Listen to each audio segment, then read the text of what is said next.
Hello, I'm Jim Baker with the Iverson team. Today we're doing an install of an Iverson AA or AA harness or binding happens to be going onto a Michigan 12x46 snowshoe, but of course it can go on any snowshoe that we make or anyone else makes.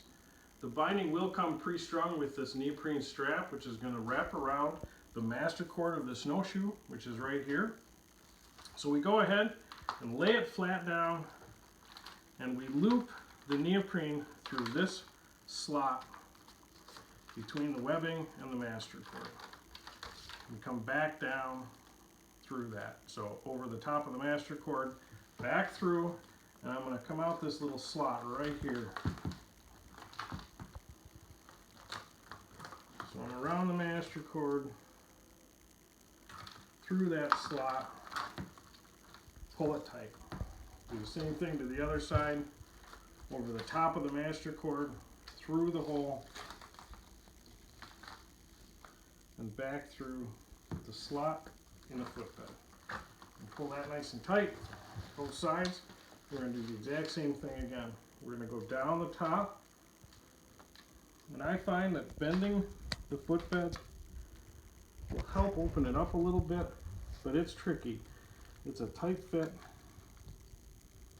with two pieces of neoprene in there. So I'm going to open that up a little bit with this bend here and get the tab through. Shows coming out and pull it. Sometimes you'll probably see me grab it before it's over.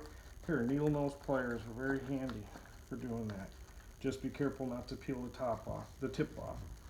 So I'm going to leave a little bit of a gap here because we're going to ultimately finish the neoprene through there. But before that, I'm going to go ahead and do this side. Again, fold it over seams to open that hole up a little bit.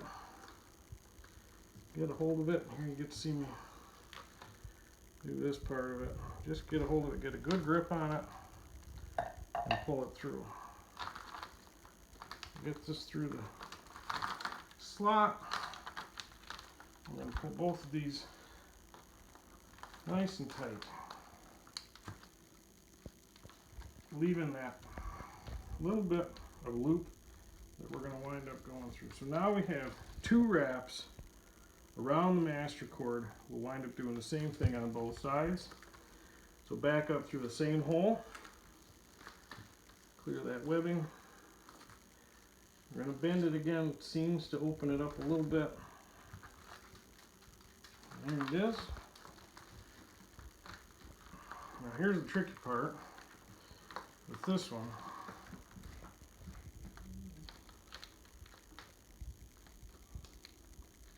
Because I want to get it tight, but I got to leave enough loop there that I can get it through to finish it. So we'll finish it through there. I'm going the wrong way.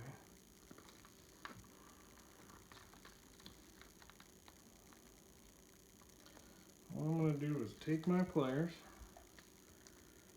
pull this part of it tight. So what I'm doing is pulling that bottom loop nice and tight against the master cord. Now I got a little more room to pull that. I can pull it, fold it under, make sure it's going to lay down.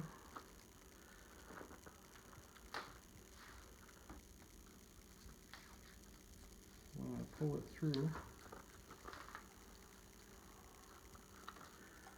that's Curly, our English Springer Spaniel, who loves the snowshoe.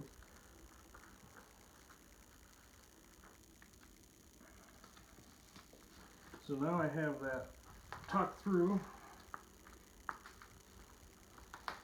You can see how it basically makes a knot.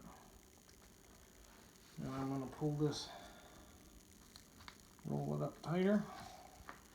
Make sure we have real tight here. Once we're real tight there, I'm going to pull that top piece through. That's what I'm going to do right there. Now that loop is pulled down. Pull it back up this side.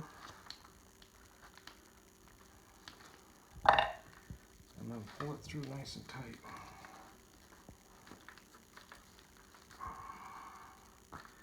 Now that's not going to back out with you.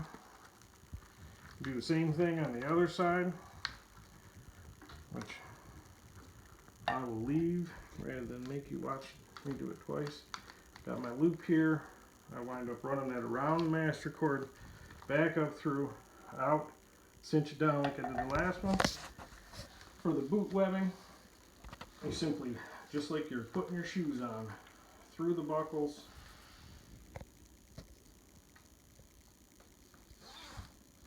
make sure it's all flat, and weave it on through,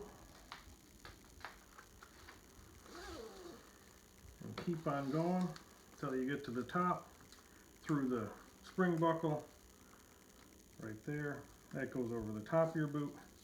You then secure around the heel of your boot here, and you're ready to go for a walk. Thank you.